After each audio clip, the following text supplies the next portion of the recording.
Iran पर भीषण हमले जारी हैं। राजधानी तेहरान में इजरायली मिसाइलें बरस रही हैं। ईरान के कई प्रांत युद्ध से प्रभावित दिखाई दे रहे हैं। ईरान के सुप्रीम लीडर अली खामेनेई समेत उनके कई बड़े नेता और शीर्ष डिप्लोमेट्स इजराइल और अमेरिका के संयुक्त एयर स्ट्राइक में मारे गए हैं। अमेरिका के राष्ट्रपति डोनाल्ड ट्रंप और इजराइल के प्रधानमंत्री ने इसे बेशक बड़ी सफलता बताई हो, और भले ही डोनाल्ड ट्रंप ने खामेनेई को क्रूर नेता बताते हुए उनकी मौत को दुनिया के सामने सही साबित करने की कोशिश की हो, लेकिन ईरानी सेना की स्पेशल फोर्स IRGC अपने सुप्रीम लीडर की मौत से भड़क उठी है। लिहाजा जवाबी कार्रवाइयां शुरू कर दी गई हैं।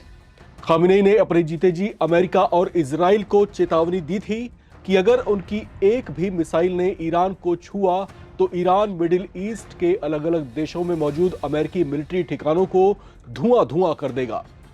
इजराइल और अमेरिका ने ऐसी धमकी देने वाले खामेनेई को ही अपनी एयर स्ट्राइक से खत्म कर दिया, जिससे बौखलाई ईरानी सेना ने दुबई और दोहा तक में भीषण बमबारी की है। अब जो ताज़ा अपडेट्स आई हैं उसके मुताबिक जो है कुवैत में जो है बड़ी जो है घटना देखी गई है।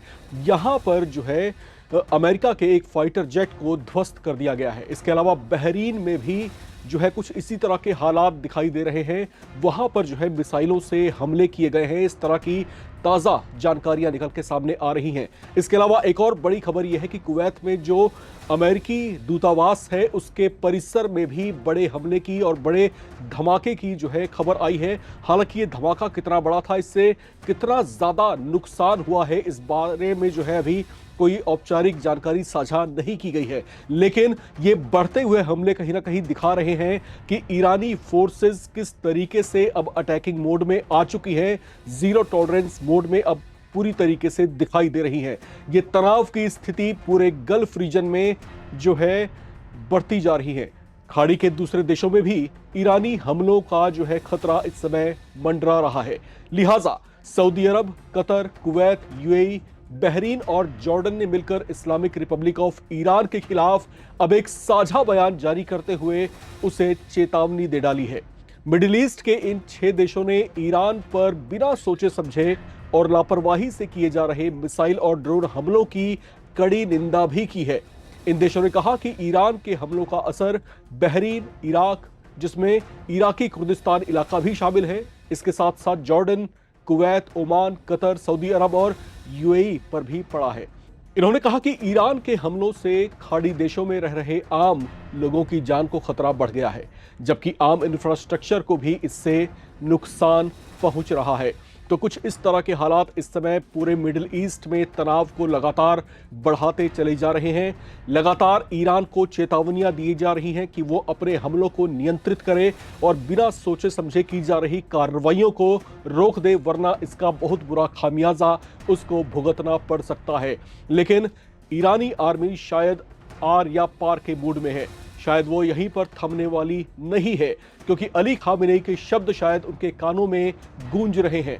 अली खामेनेई ने साफ साफ कहा था कि ईरान पर हमले का मतलब एक बहुत बड़ी त्रासदी होगी। क्या ईरानी सेना अब उनके उसी वचन को निभा रही है, जिसका खामियाजा अब खाड़ी के तमाम मुल्कों को भुगतना पड़ेगा? अमेरिकी राष्ट्रपति डोनाल्ड ट्रंप और इजराइल के का जो उतावलापन जो था कि वो ईरान पर हमला कर दे, क्या वो उनका उतावलापन खाड़ी के दूसरे देशों की सजा साबित होने वाला है? ये सवाल लगातार गूंज रहे हैं। सबसे बड़ा खतरा उन देशों को है जो कच्चे तेल के उत्पादक हैं। उन्हें इस बात का डर सता रहा है कि कहीं ईरानी मिसाइलें उनके जो है कच्चे तेल के जो ठिकाने हैं जहां से वो कच्चा तेल निकालते हैं, कहीं उस पर भी स्ट्राइक ना कर दें, कहीं उन पर भी हमला ना कर दें। अगर ऐसा हुआ तो दुनिया भर को होने वाले कच्चे तेल की सप्लाई जो खाड़ी से होती है वो प्रभावित हो सकती है, और इससे दुनिया में जो है एक बड़ी समस्या उत्पन्न हो सकती है। तो इस तरह के हालात अब कहीं ना कहीं एक बड़े विवाद की तरफ, एक बड़े जो है समस्या की तरफ जो है बढ़ते हुए दिखाई दे रहे हैं। क्या ईरान यहीं पर थमेगा? क्या ईरान अब जो खाड़ी के 6 देशों की चेतावनी है उसको गंभीरता से लेगा? अगर नहीं लेगा तो इसका क्या अंजाम होगा? आपको क्या लगता है? लिखकर कमेंट बॉक्स में जरूर शेयर करें। देखते रहें नवभारत टाइम्स।